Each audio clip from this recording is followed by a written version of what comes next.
Assalamualaikum warahmatullahi wabarakatuh. Perkenalkan, nama saya Reva Aprilia dengan NIM 2202-2106 dari jurusan Pendidikan Guru Pendidikan Anak Usia Dini. Yang terhormat, Ibu Nur Hafizah, MPD PhD, selaku pengampu mata kuliah Kewirausahaan Anak Usia Dini. Pada kali ini saya akan mempresentasikan hasil rancangan bisnis plan yang saya buat, yaitu tentang alat permainan edukasi untuk anak, yang mana saya membuat nama tokonya menjadi EduPlay Studio.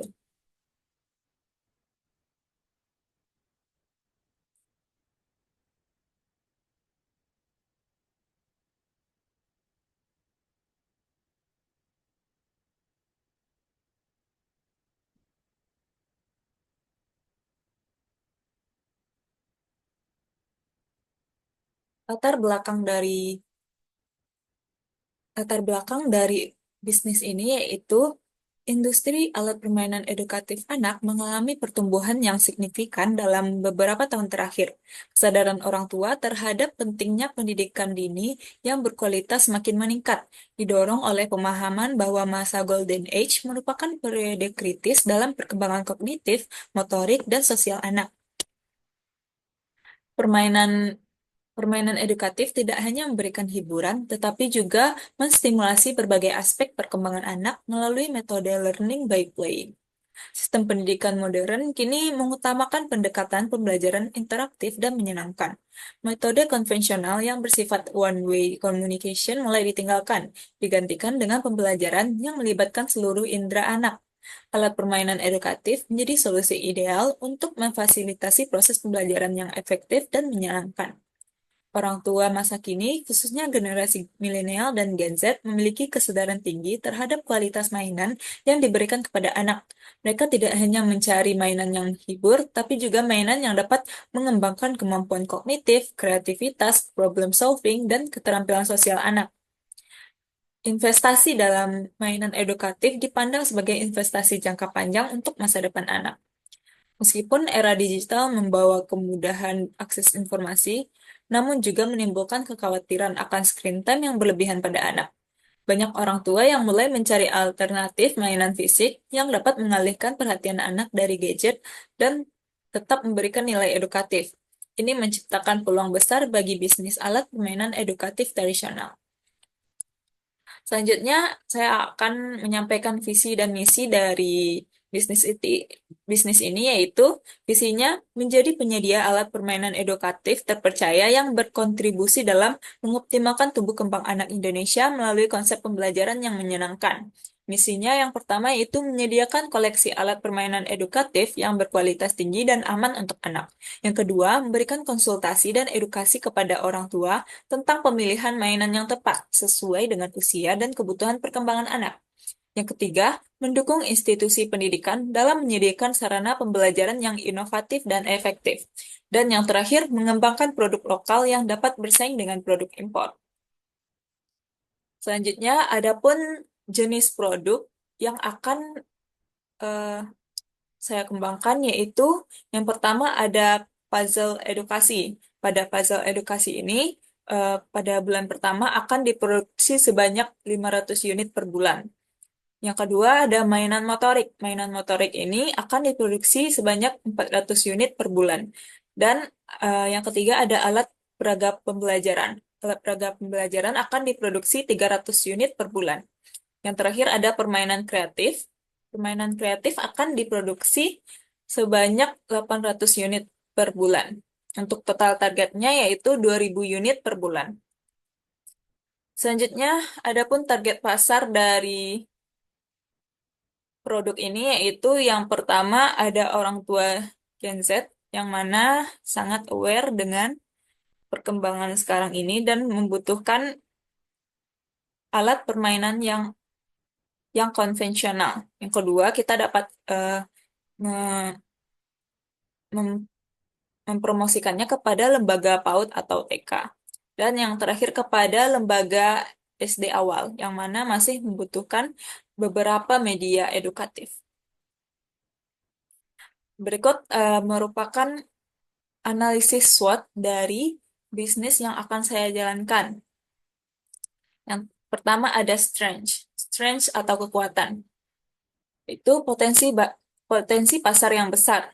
Potensi EduPlay Studio memiliki peluang yang sangat baik karena meningkatnya kesadaran orang tua terhadap pentingnya pendidikan anak usia dini dan tren parenting modern yang mengutamakan pembelajaran melalui bermain di Indonesia dengan populasi anak yang besar. Yang kedua, keunggulan produk.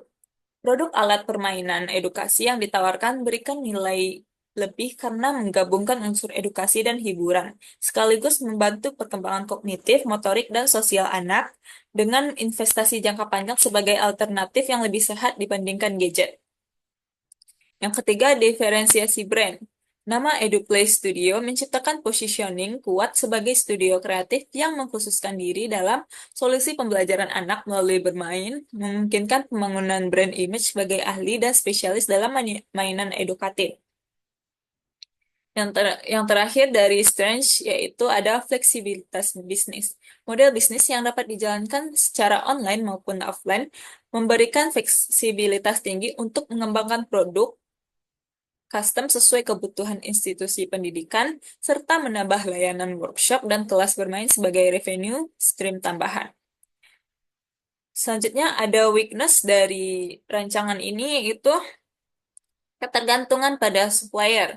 EduPlay Studio menghadapi risiko tinggi karena kualitas produk, ketepatan pengiriman, dan margin keuntungan sangat bergantung pada kinerja supplier mainan edukatif yang tidak sepenuhnya dapat dikontrol.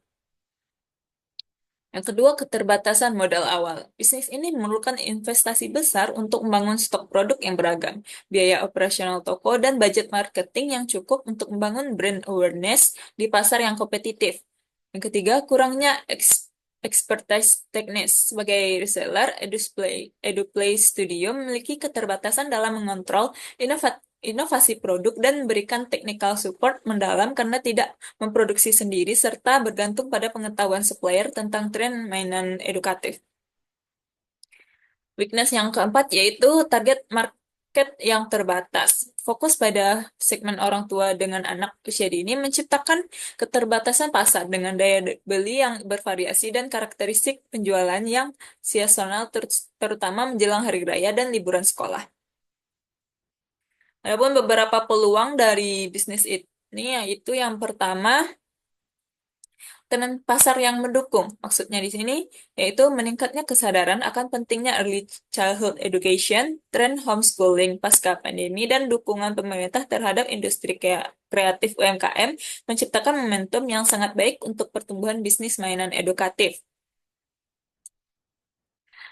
Yang kedua, teknologi dan digital marketing. Pemanfaatan e-commerce, marketplace, social media marketing, dan konten marketing melalui live streaming serta produk demonstration dapat memperluas jangkauan pasar secara efektif dengan biaya yang relatif terjangkau.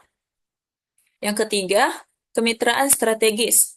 Potensi kerjasama dengan sekolah, PAUD, dan tempat kursus anak, influencer parenting, mommy blogger, pediatrician, dan child development specialist dapat memperkuat kredibilitas dan memperluas jaringan distribusi. Yang keempat, ekspansi produk dan layanan. Peluang pembangunan produk mainan edukatif berbasis AR atau VR, layanan konsultasi mainan sesuai anak, dan rental mainan untuk event khusus dapat menciptakan multiple revenue streams. Dan yang kelima, pasar regional. Ekspansi ke kota-kota lain di Indonesia, potensi ekspor ke negara ASEAN, dan peluang menjadi distributor resmi brand mainan edukatif internasional membuka kesempatan pertumbuhan bisnis yang signifikan. Terakhir, merupakan analisis dari threats atau ancaman yang ada pada bisnis ini. Yang pertama, persaingan yang ketat. EduPlay Studio menghadapi kompetisi tinggi dari toko mainan umum yang juga menjual produk edukatif, e-commerce besar dengan harga lebih murah, dan kompetitor established dengan brand recognition yang sudah kuat di pasar. Yang kedua, perubahan perilaku konsumen. Kecenderungan anak yang lebih tertarik pada gadget dan game digital, perubahan tren mainan yang cepat dan tidak terprediksi, serta preferensi orang tua yang lebih memiliki investasi daripada khusus berbanding mainan menjadi tantangan besar. Yang ketiga, faktor ekonomi. Kondisi ekonomi yang tidak stabil mempengaruhi daya beli masyarakat terhadap mainan edukatif yang dianggap kebutuhan sekunder, ditambah fluktuasi nilai tukar yang berdampak pada harga produk impor. Yang keempat, regulasi dan standar keamanan. Standar keamanan mainan anak yang ketat dan terus berubah, regulasi impor yang kompleks dengan biaya tinggi, serta potensi recall produk jika tidak memenuhi standar menciptakan risiko operasional dan finansial. Yang terakhir, ada masalah operasional. Risiko kerusakan atau kehilangan produk selama pengiriman, kesulitan quality control dari berbagai supplier, dan ketergantungan pada platform digital dapat mengubah kebijakan suatu waktu mengancam kelancaran operasional bisnis. Mungkin itu saja analisis SWOT dari produk dari bisnis EduPlay Studio ini. Selanjutnya, bahan baku yang dibutuhkan dalam pembuatan produk. Yang pertama ada kayu MDF, yang kedua ada cat water base, yang ketiga ada kertas dan plastik, dan yang keempat magnet dan aksesoris. Adapun proses produksinya terdapat yang pertama potong bahan sesuai ukuran. Pengerjaannya dapat dikerjakan dalam 1 hari. Yang kedua, menghaluskan dan bentuk.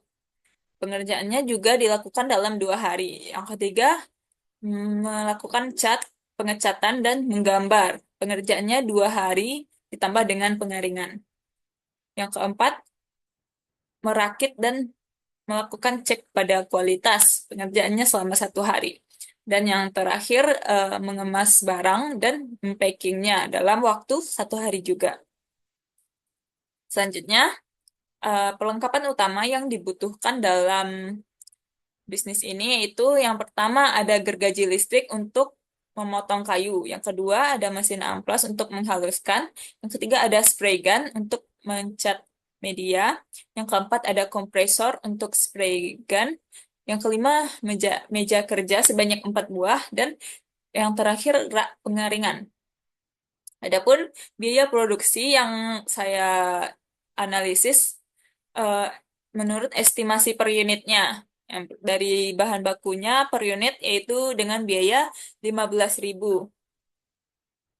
Yang kedua, tenaga kerja dengan biaya 8.000.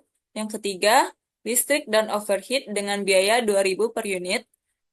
Sehingga mendapatkan total pengeluaran yaitu 25.000 untuk per unit medianya. Nah, untuk target jualnya sendiri, saya menaruh harga 40.000 sampai dengan 50.000. Dan keuntungan yang didapatkan dari media ini yaitu sebanyak 15.000 sampai 25.000 per unitnya. Selanjutnya, eh, target bulanan dan evaluasi. Target bulanan, kami akan memproduksi 2.000 per unit dalam 1 bulan. Untuk kualitasnya maksimal 2% cacat dan waktunya tepat waktu sesuai dengan jadwal yang telah diberikan. Keuntungannya yaitu minimal 60% dari harga jual. Adapun evaluasi yang dilakukan setiap bulan yaitu yang pertama menghitung total produksi dan target. Yang kedua melakukan pengecekan berapa persen barang yang cacat. Yang ketiga review komplain dari customer. Dan yang terakhir diskusi perbaikan untuk bulan depan. Baiklah, mungkin itu saja penjabaran dari rancangan bisnis plan saya. Untuk logonya seperti yang ada pada gambar ini. Ini melambangkan dari alat permainan edukasi sendiri berupa balok-balok yang berwarna lucu dan ada nama nama tokonya di sini.